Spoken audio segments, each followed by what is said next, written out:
কারণ আল্লাহ পাক তো তার নবীর মাধ্যমে জানিয়েছেন যে আখিরুজ জামানে আস্তে আস্তে কি হতে যাচ্ছে সামনে। আগে তো এটা জানা ছিল না যে তখন কি হবে। এখন তো আমরা জানি যে সামনে কি হতে যাচ্ছে। আমরা তো জানি যে ইসলাম কায়েম হচ্ছে সামনে ইনশাআল্লাহ। এটা লিখা হয়ে গেছে তো।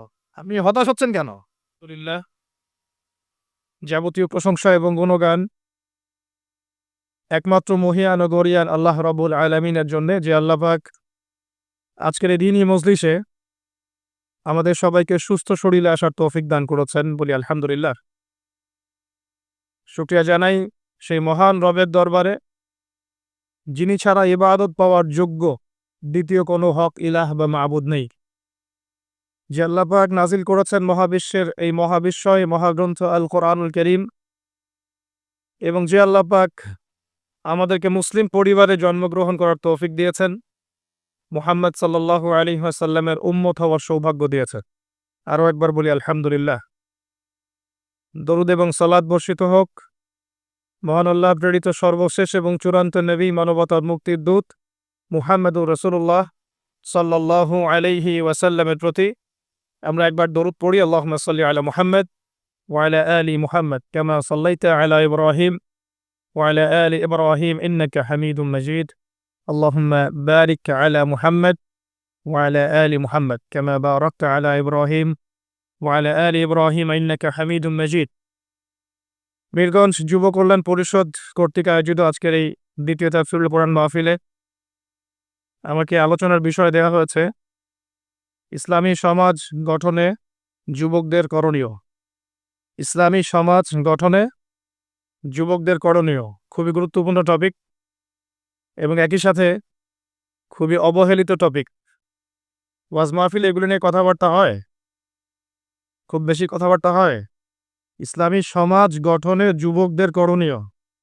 প্রথমে বুঝতে হবে ইসলাম কি জিনিস, তারপরে বুঝতে হবে ইসলামী সমাজ কি জিনিস, তারপরে বুঝতে হবে যৌবনকাল কোনটা, তারপর ইসলামী সমাজ যুবকদের দ্বারা গঠিত হয়েছিল কি না অতীতে, হয়ে থাকলে তার দৃষ্টান্তগুলো কি কি, এবং বর্তমান যুগে ইসলামী সমাজ গঠন আদৌ সম্ভব কিনা, এবং এই অসম্ভবকে সম্ভব করতে হলে যুবকদের কি কি কাজ করতে হবে। কঠিন তো টপিক না, কঠিন না সহজ। আমরা প্রথমে শুরু করি এখান থেকে, বিসমিল্লাহির রহমানির রহিম। ইসলাম কি আর ইসলামিক সমাজ কাকে বলে? আগে এই বিষয়টা বুঝি, তারপরে আমরা যাই যে ইসলামিক সমাজ কারা গঠন করবে এবং এই ইসলামী সমাজ গঠনের জন্যে যুবকদের ভূমিকা কি হতে পারে। এখনকার যুব সমাজ কোন কোন বিষয়গুলো নিয়ে বেশি ব্যস্ত হয়ে আছে, আর ইসলামিক সমাজ গঠন করতে হলে যুবকদেরকে কোন কোন দিকে বেশি ফোকাস করতে হবে, এগুলোই আমাদের আলোচনার মূল বিষয়। আল্লাহ পাক আমাদের সবাইকে আলোচনা আজকে দিলের কান দিয়ে শুনে বুঝে আমল করার তৌফিক দান করুন বলি আমিন। এবং সর্বপ্রথম আল্লাহ পাক আমাকে তৌফিক দান করুন যাতে আমি যা বলছি তার উপর আমি আগে আমল করতে পারি। আপনারা আমার জন্য দোয়া করবেন, যা বলছি তার উপর যেন আগে নিজে আমল করতে পারি, এবং আমি আপনাদের জন্য দোয়া করছি আল্লাহ পাক আপনাদেরকে আমল করার তৌফিক দান করুন আমিন। সর্বপ্রথম যে শব্দটা নিয়ে কথা বলবো সেটা হলো ইসলাম কি। ইসলাম কি, ইসলামের সমাজ ব্যবস্থা কি। আল্লাহ রাব্বুল আলামিন পবিত্র কোরআনে সূরা নাহলের মধ্যে একটা আয়াত নাজিল করেছেন, আয়াত নাম্বার 89। আল্লাহ পাক বলছেন, বিসমিল্লাহির রহমানির রহিম, ওয়া নাযালনা আলাইকাল কিতাবা তিবয়ানান লিকুল্লি শাই ওয়া হুদাও ওয়া রাহমাতান ওয়া বুশরা লিল মুসলিমিন। আল্লাহ পাক নবী মুহাম্মদ সাল্লাল্লাহু আলাইহি ওয়াসাল্লামকে বলছেন, হে নবী মুহাম্মদ সাল্লাল্লাহু আলাইহি ওয়াসাল্লাম, আমি তোমার প্রতি এমন একটা কিতাব নাজিল করেছি, এই কিতাব আল কোরআনুল কারীম। হে নবী মুহাম্মদ সাল্লাল্লাহু আলাইহি ওয়াসাল্লাম, আমি আপনার প্রতি এমন একটা কিতাব নাজিল করেছি যে কিতাবটা হচ্ছে তিবয়ানান লিকুল্লি শাই, অর্থাৎ এই পৃথিবীর প্রতিটা বিষয়কে ব্যাখ্যা করবে, মানুষের জীবনের প্রতিটা বিষয়কে ব্যাখ্যা করবে এমন একটা কিতাব আমি নাজিল করেছি, বলেন সুবহানাল্লাহ। শুধু তাই নয়, ওয়াহুদান, এবং এই কিতাবটা ব্যাখ্যা তো করবেই, একই সাথে হেদায়াত মানে পথ দেখাবে, ওয়া রাহমাতান, এবং এই কিতাবটা হচ্ছে আল্লাহর পক্ষ থেকে রহমত বা অনুগ্রহ, দয়া। 3 4 ওয়া বুশরা লিল মুসলিমিন, এবং এই কিতাবের সামনে যে নিজের ইচ্ছাকে সঁপে দিবে, যে আত্মসমর্পণ করবে, এই মুসলিমদের জন্য এই কিতাবটা হচ্ছে বুশরা মানে সুসংবাদ। তাহলে আল্লাহ পাক এই আয়াতের মধ্যে আল কোরআনকে 4টা বিষয় বলেছেন। 1, আল কোরআন হচ্ছে প্রতিটা বিষয়ের ব্যাখ্যা 1 নাম্বার। 2, আল কোরআন হচ্ছে হেদায়াত মানে পথ প্রদর্শক, পথ পথনির্দেশ আপনাকে দিবে, গাইডেন্স। 3 নাম্বার, এই কিতাব হচ্ছে রহমা মানে দয়া, আল্লাহর পক্ষ থেকে অনুগ্রহ। 4 নাম্বার, এই কিতাব হচ্ছে বুশরা সুসংবাদ। কাদের জন্য সুসংবাদ? যারা এই কিতাবের সামনে আত্মসমর্পণ করবে, মুসলিমদের জন্য। তো এই আয়াত থেকে বুঝতে পারছি যে কোরআনে আল্লাহ পাক এমন কোনো বিষয় নাই যেটা ব্যাখ্যা করেন নাই, এবং কোরআনের প্রাসঙ্গিক ব্যাখ্যা হিসেবে আল্লাহ রাব্বুল আলামিন আবার হাদিস নাজিল করেছেন, যেটাকে আমরা সুন্নাহ বলি। এর দলিল কোথায়? সূরা হাশর আয়াত নাম্বার 7। কত নম্বর আয়াত? সূরা হাশর 7 নম্বর আয়াত। আল্লাহ পাক বলছেন, ওয়া মা আতাকুমুর রাসূলু ফাখুযু, রাসূল সাল্লাল্লাহু আলাইহি ওয়াসাল্লাম যা যা দেন নিয়ে নাও। রাসূল সাল্লাল্লাহু আলাইহি ওয়াসাল্লাম যা যা দেন নিয়ে নাও। ওয়া মা নাহাকুম আনহু ফান্তাহু, রাসূল সাল্লাল্লাহু আলাইহি ওয়াসাল্লাম যা যা ছেড়ে দিতে বলেন, নিষেধ করেন, ছেড়ে দাও। এখন রাসূল যা দেন সেটা কি কোরআনে আছে না হাদিসে আছে? বলেন। আচ্ছা, রাসূল যা থেকে নিষেধ করেন সেগুলো কি কোরআনে আছে না হাদিসে আছে? মনে করেন আমরা বললাম এশার নামাজ কয় রাকাত? ফরজ নামাজ 4 রাকাত। 4 রাকাত নামাজের মধ্যে মোট কতগুলো সেজদা হবে? 1 রাকাতে আমরা কয়টা সেজদা করব, কয়টা রুকু করব? রুকুর তাসবিহ কি পড়ব এবং কয়বার করে পড়ব? সেজদার তাসবিহ কি পড়ব, কয়বার করে পড়ব? 2 সেজদার মাঝখানে বসবো কিনা? 2 সেজদার মাঝখানে কোনো দোয়া পড়ব কিনা? রুকু থেকে উঠে সামি আল্লাহু লিমান হামিদা বলে রব্বানা ওয়া লাকাল হামদ বলতে হবে কিনা? এই খুঁটিনাটি বিষয়টা কি আপনি কোরআনে পাবেন? পাবেন না। কোরআনে পাবেন যে আপনাকে 5 ওয়াক্ত সালাত ফরজ করা হয়েছে।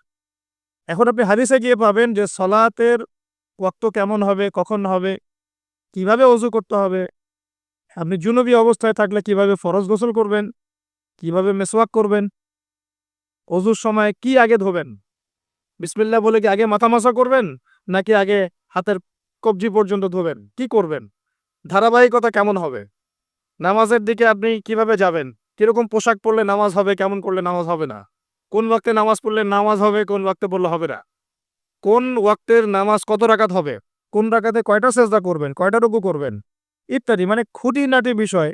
এই খুঁটিনাটি বিষয়গুলো কিন্তু আছে হাদিসে। কোথায় আছে ভাই? এই হাদিস এবং সুন্নাহ প্লাস কোরআন, এই দুটোকে মিলেই হচ্ছে ওয়াহি, আল্লাহ পাকের ওয়াহি। এখন অনেকেই এই আয়াতের ভুল ব্যাখ্যা করতে পারেন যে আল্লাহ পাক তো বলেছেন কোরআনের সমস্ত বিষয় আমি ব্যাখ্যা করেছি, তাহলে হাদিসের কি প্রয়োজন আছে? উত্তর হচ্ছে আল্লাহ পাক কোরআনের সমস্ত বিষয়ের মূল নীতি ব্যাখ্যা করেছেন, আর হাদিসে গিয়ে এর বিস্তারিত ব্যাখ্যা করেছেন। আমি কি বোঝাতে পারছি? আরেকটা দলিল সূরা নাজম আয়াত নাম্বার 3-4। সূরা নাজম আয়াত নাম্বার 3-4 আল্লাহ রাব্বুল আলামিন বলছেন যে ওয়ামা ইয়ানতিকু আনিল হাওয়া, মুহাম্মদ সাল্লাল্লাহু আলাইহি ওয়াসাল্লাম নিজের মন গড়া কোনো কথা বলেন না। মুহাম্মদ সাল্লাল্লাহু আলাইহি ওয়াসাল্লাম নিজের মন গড়া একটা শব্দ উচ্চারণ করেন না। ইন হুয়া ইল্লা ওয়াহয়ু ইউহা, তিনি শুধু অতটুকু কথা বলেন যেটা তার কাছে ওহী করা হয়। সুবহানাল্লাহ। যখন থেকে নবী সাল্লাল্লাহু আলাইহি ওয়াসাল্লামের কাছে নবুয়ত এসেছে, এরপর থেকে একটা শব্দ নবী সাল্লাল্লাহু আলাইহি ওয়াসাল্লাম আল্লাহর হুকুম ছাড়া বলেন নাই।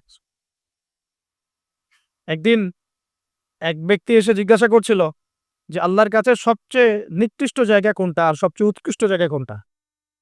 নবী সাল্লাল্লাহু আলাইহি ওয়াসাল্লাম চুপ করে থাকলেন অনেকক্ষণ। তিনি চুপ করে আছেন মানে তার কাছে ওহী নাজিল হচ্ছে। কি নাজিল হচ্ছে? ওহী। কিছু কিছু সাহাবী বলতেন, যেমন একজন সাহাবীর নাম হচ্ছে যায়েদ ইবনে হারেসা। তিনি একদিন বলেছিলেন যে একদিন নবী সাল্লাল্লাহু আলাইহি ওয়াসাল্লাম আমার পাশে বসেছিলেন, তার উরু, তার পায়ের এই অংশটা আমার পায়ের উপরে ছিল। হয় না অনেক সময় আমরা বসি না একসাথে মসজিদের মধ্যে? তো এইরকম একটা অবস্থায় আল্লাহর রাসূলের উপর ওহী চলে আসছে। তো সাহাবী বলছেন, ওই সময় আমার কাছে মনে হচ্ছিল যে আমার পাটা মনে হয় ভেঙে গুঁড়া হয়ে যাবে। আমার কথা বুঝতে পারছেন না মনে হয়? ওহীর যে একটা ভার, মানে ওহী আসছে, তিনি বুঝতে পারছেন যে তার ফিজিক্যালি তার মধ্যে অন্যরকম একটা স্ট্রেংথ চলে আসছে। আয়েশা রাদিয়াল্লাহু আনহা তিনি বলেছিলেন যে নবী সাল্লাল্লাহু আলাইহি ওয়াসাল্লামকে আমি দেখেছি প্রচণ্ড ঠান্ডার সময় তার কাছে ওহী আসছে, কোরআনের হাদিসের ওহী আসছে এবং প্রচণ্ড ঠান্ডার মধ্যে তিনি দরদর করে ঘামা শুরু করেছে। তো ওহী আসলে বোঝা যেত কিছু একটা হচ্ছে। তো নবী সাল্লাল্লাহু আলাইহি ওয়াসাল্লাম নবী হওয়ার পরে একটা শব্দ আল্লাহর ওহী ছাড়া কাউকে বলেন নাই। এটা হচ্ছে ইসলামের একটা প্রামাণ্যতা। মানে ইসলাম যে এতই নিখুঁত, এতই নিপুণ, এখানে যাররা পরিমাণ বাতিল ঢোকার কোনো সুযোগ নাই। তো এই ব্যক্তি জিজ্ঞাসা করছিলেন আল্লাহর কাছে সবচেয়ে উৎকৃষ্ট জায়গা কোনটা, নিকৃষ্ট জায়গা কোনটা। নবীজি উত্তর দিচ্ছেন না, চুপ করে আছেন। তার মানে ওহী নাজিল হচ্ছে এখন। বেশ কিছুক্ষণ পর তিনি বললেন, শোনো, ওই ব্যক্তি কোথায় যে প্রশ্ন করেছিল? বলা হলো, ওই যে, ডেকে নিয়ে আসো। তাকে কাছে ডেকে বলা হচ্ছে, শোনো, আল্লাহর কাছে সবচেয়ে উৎকৃষ্ট জায়গা হচ্ছে মসজিদ। কোন জায়গা ভাই? মসজিদ। আর আল্লাহর কাছে সবচেয়ে নিকৃষ্ট জায়গা হচ্ছে বাজার। কোন জায়গা? বাজার। যেটা আমাদের এখন বেশি বেশি বাজার, ঘন ঘন বাজার। শেষ জামানায় বাজার ঘন ঘন হবে, কিয়ামতের আলামত। বাজার ঘাট হবে তো ঘন ঘন, বাজার থেকে বের হলেই বাজার। এটা হয় নাই এখন? তো এত কিছু চোখে দেখার পরেও মানুষকে বোঝাতে হয় যে হাতে সময় কম। আল্লাহ পাকের গজব একটার পর একটা আসতে আছে, দেখতে পারতেছেন না? সামনে যে বড়সড় কোনো বন্যা হয় কিনা আল্লাহ ভালো জানে। বলা হচ্ছে যে একটা জলোচ্ছ্বাসের মানে ঝুঁকির মধ্যে আছে বিশ্বের বহু কান্ট্রি। বিশ্বের বহু কান্ট্রি জলোচ্ছ্বাস, বড় একটা জলোচ্ছ্বাসের হুমকির মধ্যে আছে। ২০ ফুট থেকে ২৫ ফুট পানি উঠে যাবে, উঠে উপকূলবর্তী অঞ্চলগুলো ডুবিয়ে দিবে। এটা এখন গবেষকরাই বলছেন, বিজ্ঞানীরা। আর আমরা তো আগেই বলেছি, যখন একটা জনপদের মধ্যে শিরকের পাপ বেশি হয়, কোন পাপ? শিরকের পাপ, শিরক। শুধুমাত্র ওই মূর্তি পূজা করাই শিরক নয়, আপনাদেরকে জানাই দিতে চাই, কবর পূজা করাও শিরক। কথা কি বুঝতে পারছেন? আমার কথা কিভাবে নিবেন জানি না, কিন্তু আমাকে তো বলতে হবে। শুধু মূর্তি পূজা করাই শিরক না, কবরে সেজদা করাও শিরক। তো যখন শিরকের সয়লাব হয় একটা এলাকার মধ্যে, একটা জাতির মধ্যে, তখন নূহ আলাইহিস সালামের কওমকে আল্লাহ পাক যেমন প্লাবন দিয়ে ভাসিয়ে দিয়েছিলেন, ওরকম বন্যা জলোচ্ছ্বাস প্লাবন দিয়ে ভাসিয়ে দিবেন আল্লাহ। কারণ নোংরামি ধুইতে হলে অনেক পবিত্র পানির দরকার। আর শিরক হচ্ছে সবচেয়ে নোংরা জিনিস। আল্লাহর জমিনের সবচেয়ে নোংরা জিনিস কি? শিরক। এগুলো তো গেল ধর্মতাত্ত্বিক শিরক। এখন তো শিক্ষার মধ্যেও শিরক, শিক্ষার মধ্যেও শিরকি আকীদা ঢুকিয়ে দেওয়া হচ্ছে। এবং এটা কোন আকীদাটা বলার তো আর প্রশ্ন আসে না, সবাই বোঝেন কোন আকীদা। যখন মানুষ কোরআনের সৃষ্টিতত্ত্ব বাদ দিয়ে মানব রচিত সৃষ্টিতত্ত্ব বইয়ের মধ্যে ঢুকায়, এগুলো শিরক না? অর্থনীতির মধ্যে এখন শিরক আছে। কিরকম? আল্লাহ পাক হালাল যে অর্থনীতি দিয়েছেন, ওটাকে বুড়া আঙ্গুল দেখিয়ে এখন সুদভিত্তিক অর্থনীতি চলছে সব জায়গায়। তো আল্লাহ পাকের হালালকে যে হারাম করে, এটা শিরক না? এটা সূরা তওবা পড়বেন, সূরা তওবার ৩১ নম্বর আয়াত। আমি রেফারেন্স দিয়ে কথা বলছি। সূরা তওবার ৩১ নম্বর আয়াত পড়ে দেখবেন, আল্লাহ পাক বলছেন যে আল্লাহর হালালকে যদি কেউ হারাম করে নেয় আর হারামকে হালাল করে নেয়, এই যে পরিবর্তন, এই কাজটা, এটা কিন্তু শিরকি আকীদা, কুফর, শিরক। আপনি আল্লাহর হালালকে হারাম করতে পারেন না। আল্লাহ পাক একটা হারাম করেছেন, আপনি হালাল করতে পারবেন না। মানেন না ব্যক্তিগতভাবে, সেটা আলাদা বিষয়, কিন্তু অন্যের উপর ইম্পোজ করতে পারবেন না। মনে করেন আল্লাহ পাক হালাল করেছেন পর্দা, আপনি পর্দা করেন না, বুঝলাম, এটা আপনার ব্যক্তি স্বাধীনতা, কিন্তু আপনি পর্দাকে ব্যঙ্গ করতে পারবেন না। ব্যঙ্গ করলে কুফরি হয়ে যাবে। কথা বুঝতে পারছি ভাই? নিজে পালন করে না, সেটা আলাদা বিষয়। আমি পালন করি না, তার কাছে মনে হয় যে বেপর্দায় চললেই মনে হয় ভালো, নাউজুবিল্লাহ।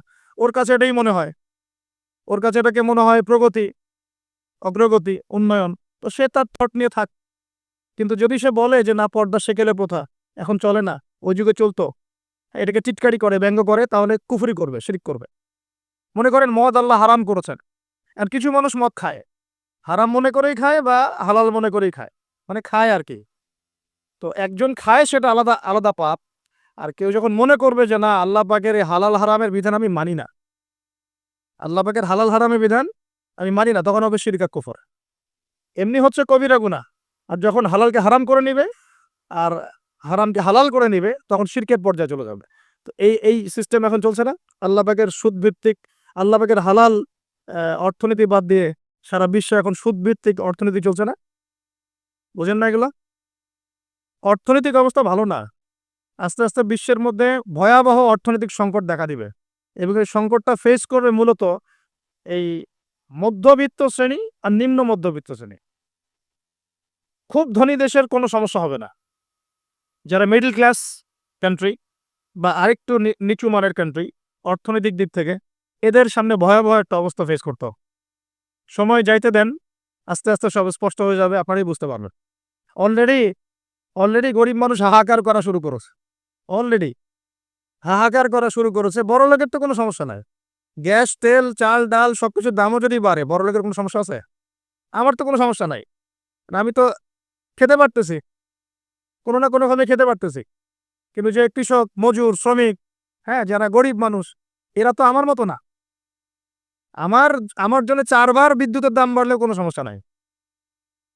1000, 1500, 2000, 3000 আপনি এফোর্ট দিতে পারছেন, আপনার তো সমস্যা নাই। কিন্তু যে ব্যক্তির মাসিক আয় 3000 টাকা, সে কি করবে? সে তো ইফতার করতে বসে বদদোয়া করা শুরু করবে। এবার বহু মানুষ ইফতারির টেবিলে বসে আল্লাহর কাছে বদদোয়া করা শুরু করবে। এটা আমি অনেকদিন আগে বলেছি। কারণ এটা বলেছি বৈশ্বিক অর্থনৈতিক সংকটের কারণে। পুরো বিশ্বে একটা ইকোনমিক সংকট চলছে। এখন এই কথাগুলো যেগুলো বলছি, এগুলোর সাথে কিন্তু আমাদের ইসলামিক সমাজ ব্যবস্থা জড়িত আছে। আমরা এদিকে আসতেছি। তো প্রথমে বোঝেন যে এটাও শিরকি একটা সিস্টেম চলতেছে। আর বিশ্বে যে শিরকটা চলতেছে বড়, সেটা আরো ভয়াবহ। সেটা কি? বিশ্বের যারা মোড়ল, যারা এখন বিশ্ব চালায়, তারা বলতেছে এক কথায় যে ধর্মের কোনো দরকার নাই বিশ্বে। ধর্মের কোনো দরকার নাই, ধর্মগ্রন্থেরও দরকার নাই, ধর্মীয় বিধানেরও দরকার নেই। এই বিশ্ব চালাবো আমরা, বিশ্বের বিধান রচনা করব আমরা, বিশ্বকে পরিচালনা করার মূলনীতি বানাবো আমরা, বিশ্বের মানুষকে চালাবো আমরা। নাউজুবিল্লাহ বলছি ঠিকই, বিশ্ব চলছে এইভাবে। এখানে আল্লাহর আসমানি কিতাব, কোরআন, হাদিস, শরিয়া, ইসলামী সমাজ, এগুলো বুড়া আঙ্গুল সব। কেউ টাইম দেয় না এগুলা। মুখে মুখে বক ধার্মিকতা দেখায়। জুমার দিনে সে নামাজ পড়ে, ঈদের নামাজ পড়তে আসে, তারাবির নামাজ পড়তে আসে, দাড়ি রাখছে, পাগড়ি পড়ছে, এটা বক ধার্মিকতা। আগে ভিতর ঠিক করতে হবে। তো ভিতরটা কি? ভিতরটা হচ্ছে তাবারাকাল্লাযী বিয়াদিহিল মুলক। সূরা মুলকের 1 নম্বর আয়াতে কি বলছেন আল্লাহ পাক? তাবারাকাল্লাযী বিয়াদিহিল মুলক। বরকতময় সেই আল্লাহ। এই আল্লাহ পাক মহাবিশ্ব সৃষ্টি করেন নাই? এই মহাবিশ্ব কে সৃষ্টি করছে? এই পুরো মহাবিশ্বে পৃথিবীর মতো কোটি কোটি কোটি কোটি গ্রহ আছে না? আছে কি নাই? এই পুরো মহাবিশ্বে কার হুকুম চলে? ওই পুরো মহাবিশ্বে কি জিবরাইল আলাইহিস সালামের হুকুম চলে? আল্লাহর কোনো ফেরেশতার হুকুম চলে? কোনো নবীর হুকুম চলে? তাহলে কোনো মানুষের হুকুম চলার কোনো প্রশ্ন ওঠে? পুরো মহাবিশ্বের কোটি কোটি গ্যালাক্সি, কোটি কোটি গ্রহ নক্ষত্রে আল্লাহর হুকুম চলে। সূর্য পর্যন্ত ডোবার পরে আল্লাহর কাছে পারমিশন নেয়, আল্লাহ আগামীকাল উঠবো? আল্লাহ বলে ওঠো, তাহলে উঠবে। একদিন আল্লাহ বলবেন না, ওটার দরকার নাই। সূর্য তখন উল্টা দিক থেকে উঠবে, পশ্চিম দিক থেকে। ওই দিন কিয়ামত হয়ে যাবে। যেদিন কিয়ামত হবে, ওইটা হচ্ছে আল্লাহ পাকের ক্রোধের বহিঃপ্রকাশ, মানে রাগ। থাকে না যে ধৈর্য ধরতে ধরতে ধরতে ধরতে এক সময় যখন আপনার আর আপনি আর পারতেছেন না, তখন একটা হাইপার হয়ে যান না মাঝে মাঝে? তখন মনে হয় যে আশপাশে যা আছে ভেঙে চুরে একাকার ঘুরে বলেন না? ওই যে পৃথিবীর নিচে যে আগ্নেয়গিরিগুলো আছে, শক্তি সঞ্চার করতে করতে করতে করতে এক পর্যায়ে বিস্ফোরিত হয়ে যায়, তখন আর পৃথিবীবাসীর তো কোনো হুঁশ, তখন আর উপায় থাকে না। তো এরকম কিয়ামতের দিনটা হচ্ছে আল্লাহ পাকের ক্রোধের বহিঃপ্রকাশ। মানে এক হুকুমেই পুরো মহাবিশ্বের সব গ্রহ ধ্বংস হয়ে যাবে, এক হুকুমে। তাই পুরো মহাবিশ্বে আল্লাহ ছাড়া কারো হুকুম চলে? আল্লাহ সেটাই বলছেন, তাবারাকাল্লাযী বিয়াদিহিল মুলক। বরকতময় সেই আল্লাহ, যার হাতে সমস্ত ক্ষমতা। যার হাতে কি ভাই? মুলক মানে কি? রাজত্ব। এখনকার তোমরা যারা পলিটিক্যাল সায়েন্স পড়াও, তোমাদের তোমাদের বা আপনাদেরকে বলছি, রাজত্ব মানে কি? রাজত্বের ইংরেজি প্রতিশব্দ কি? সভরেন্টি। মানে বলেন, সভরেন্টি মানে কি? সার্বভৌমত্ব। মানে কি? সার্বভৌমত্ব। আল্লাহ পাক বলছেন মহাবিশ্বের সার্বভৌমত্ব আমার হাতে। সুবহানাল্লাহ। কার হাতে? মহাবিশ্বের সার্বভৌমত্ব কার হাতে? সভরেন্টি কার হাতে? দুনিয়াতে এই সভরেন্টি, সার্বভৌমত্ব মানুষের হাতে। বুঝেন নাই মনে হয়? এই দুনিয়াতে সভরেন্টি, মুলক, সার্বভৌমত্ব এখন আল্লাহর হাতে নাই, মানুষের হাতে। মানুষ যা মনে করে তাই চালায়। এখন আল্লাহ পাকের বিধান, আল্লাহ রাসূল, এগুলো বাদ। তো এটা হচ্ছে সবচেয়ে বড় শিরক সারা বিশ্বের। এটা সারা বিশ্বের সবচেয়ে বড় পর্যায়ে শিরক। তো শিরকে ডুবে আছি আমরা, এটাকে বোঝেন। আমি তো বলছি না যে এখন আহ, এই প্রবলেমস গুলোকে রাতারাতি সলভ করা যাবে, এমনটা তো বলছি না। বলছি পুরো ওয়ার্ল্ডে এরকম শিরকি একটা সিস্টেম প্রতিটা ক্ষেত্রে চলছে। কিভাবে সলভ করবেন সেটা পরের বিষয়, আগে তো বুঝতে হবে কোথায় আছে বিশ্ব এখন।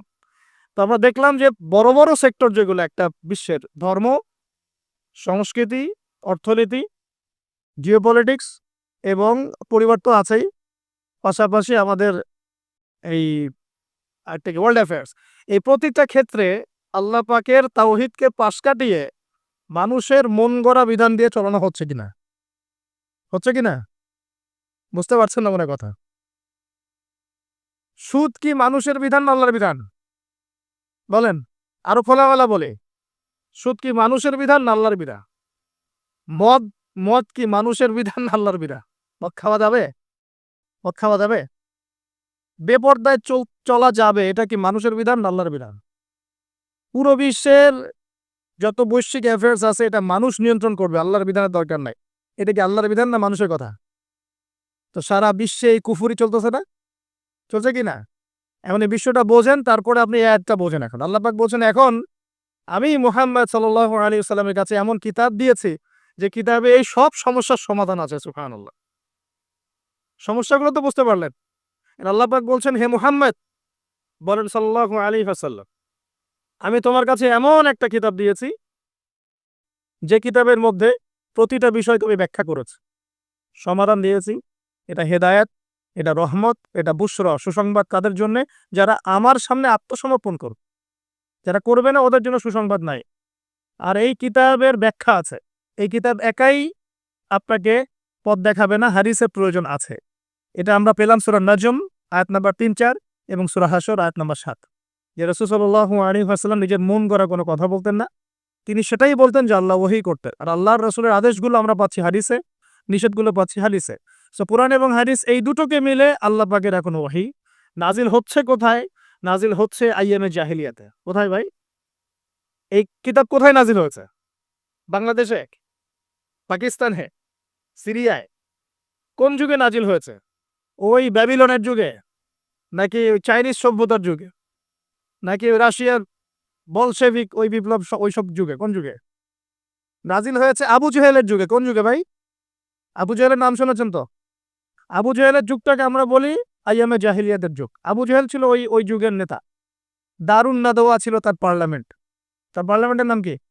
দারুন নাদোয়া। সেখানে আবু জেহেল, আবু লাহাব, উতবা, সাইবা, রাবিয়া এরা সব বসে বসে বুদ্ধি পাকাইতো আর কি, কি করতে হবে কি করতে হবে না। বাই দ্য ওয়ে, এই আবু জেহেল, আবু লাহাবরা কিন্তু আল্লাহকে বিশ্বাস করতো। আল্লাহ বলে যখন আছে এবং আল্লাহর কাছে যে ফিরে যেতে হবে এটাও তারা বিশ্বাস করতো কিছু কিছু ক্ষেত্রে। কিন্তু আল্লাহ পাকের কোনো বিধান তারা মানতো না। আল্লাহ পাকে পাওয়ার জন্য মাধ্যম পূজা করত। তারা কিন্তু ৩৬০টা মূর্তির পূজা এই কারণে করতো না, এই কারণে করতো না যে তারা আল্লাহকে বিশ্বাস করে না, এমন নয় বিষয়টা। তারা আল্লাহকে বিশ্বাস করত, আল্লাহকে পাওয়ার মাধ্যম হিসেবে তারা এগুলোর পূজা করত। সূরা জুমার পরে, সূরা জুমারের ১-২-৩ আয়াত পরে দেখেন আবু জেহেলদের কথা আল্লাহ বলেছেন। তারা বলতো, মা না আবুদুহুম, আমরা এই লাত উজ্জা মানাতের উপাসনা এই কারণে করি, শুধু এই কারণে করি, লিয়ুকাররিবুনা ইলাল্লাহি যুলফা, যে এই লাত উজ্জা মানাত, হবল, এই যে মূর্তিগুলো, এগুলো আমাদেরকে আল্লাহ পর্যন্ত পৌঁছে দিবে, এই কারণে করতো। ওরা কিন্তু আল্লাহকে অস্বীকার করতো না। এমনকি বদর যুদ্ধে যাওয়ার সময়ও আবু জেহেল কিন্তু কাবা ঘরে দোয়া করে গেছে। তারা কিন্তু হজ উমরাও করতো, বিকৃত হজ উমরা করতো। তো এটা মনে করবেন না যে আবু জেহেলরা আল্লাহকে বিশ্বাস করতো না। এবার আবু জেহেলকে চিনতে পারছেন? আবু জেহেল কেমন ব্যক্তি? যে আল্লাহকে বিশ্বাস করে ঠিকই, কিন্তু আল্লাহ পাকের কোনো বিধান মানতে চায় না। তো এখন এই ৯০ আবু জেহেলরা আমাদের সমাজে আছে কি নাই বলে? আমি কি মিলাইতে পারতেছি? আমি আমি আমার চেষ্টা করছি আপনাদেরকে সহজ করে বোঝানোর জন্য, কিন্তু পারছি কিনা জানি না। অনেক সময় হয় কি যে নিজেরা অনেক কিছু বুঝি কিন্তু বোঝাতে পারি না। বোঝাতে পারাটাও একটা আল্লাহ পাকের রহমত। মানে কাউকে বোঝাতে পারানোটা কিন্তু আল্লাহ পাকের রহমত। অনেক সময় দেখবেন আপনি বুঝতে পারছেন অনেক কিছু, কিন্তু মানুষকে বোঝাতে পারছেন না। তা আমি চেষ্টা করছি বোঝানোর জন্য, আমি কতটুকু পারছি আমি জানি না। এই যে আবু জেহেলকে চিনতে পারলেন? আবু জেহেল এমন একজন বুদ্ধিজীবী মানুষ, খুব বুদ্ধি তার, কারণ তার নাম হচ্ছে আবুল হাকাম। কি নাম? আবুল হাকাম। আবু জেহেলের নাম আবু জেহেল না, আবু জেহেলের নাম আবুল হাকাম, মানে জ্ঞানের পিতা। ওই সমাজের মানুষ তাকে বলতো জ্ঞানের পিতা। জ্ঞানের পিতা, ফিলোসফার, সে দার্শনিক, সে বুদ্ধিজীবী। বুঝতে পারছেন না কথা? আইয়ামে জাহিলিয়াতের মানুষ তাকে সম্মান দিয়ে কথা বলতো, তাকে বলতো তুমি জ্ঞানের পিতা। তো আমাদের ইসলাম তাকে আবু জেহেল কেন বলছে তাহলে? কারণ সে আল্লাহ পাককে চিনত, আল্লাহ পাককে চেনার পরেও আল্লাহ পাকের বিধানকে সরাসরি বিরোধিতা করেছে। কোনো অজ্ঞ মানুষ ছাড়া এই কাজ কেউ করতে পারে? তো এখন বলেন, এরকম মানুষ সমাজে আছে কি নাই? এই নব্য আবু জেহেলরা আছে না নাই? আছে রে ভাই, আছে। আছে না? এরকম মানুষও পৃথিবীতে সমাজে আছে। তো এখন বলেন, আবু জেহেলদের যুগে আল্লাহ পাক কুরআন হাদিস নাজিল করলেন কেন? কি প্রয়োজন ছিল? উত্তর, আবু জেহেলদের যুগের মধ্যে বর্তমান সময়ের মতো শিরক ছিল। কি ছিল ভাই? আবু জেহেলদের যুগে বর্তমান সময়ের মতো সুদ ছিল, সুদ। আবু জেহেলদের যুগে বর্তমান সময়ের মতো মাদক ছিল। আবু জেহেলদের যুগে বর্তমান সময়ের মতো মেয়েদের প্রতি এই বর্বর আচরণ ছিল, মানে নারীর অবমাননা ছিল। বরং আমি বলি, আমি খোলামেলাই বলি, আবু জেহেলের যুগ থেকে এই যুগে নারীর অবমাননা আরো বেশি। আবু জেহেলের যুগে এত ধর্ষণ হয় নাই। আবু জেহেলের যুগে মেয়েরা এরকম ছেলেদের পোশাক পরে ঘোরে নাই। আবু জেহেলের যুগে ঘরে ঘরে পরকিয়া ছিল না। আবু জেহেলের যুগে যে ফ্ল্যাটে ফ্ল্যাটে জেনা আর ক্যাসিনো আর বার আর মেয়েদের ড্যান্স, পর্নোগ্রাফি, এগুলো ছিল না। এগুলো কোনোটাই আবু জেহেলের যুগে ছিল না। ওই যুগটাকে তো খুব আমরা গালিগালাজ করতে পছন্দ করি। হ্যাঁ, একদম জাহিলি যুগ, আইয়ামে জাহিলিয়াত, তাই না? মেয়েদেরকে একদম জীবন্ত কবর দেওয়া হতো, এই কথা বলি না? তো এখন আবার কোথায় মেয়েকে সম্মান দেওয়া হচ্ছে? দেখলেন না কয়দিন আগে কি ঘটনা ঘটলো ঢাকা? তো এখন আবার মেয়েদের কোথায় সম্মান দেওয়া হচ্ছে? তারপরেও একটা শালীন পোশাক তো ছিল।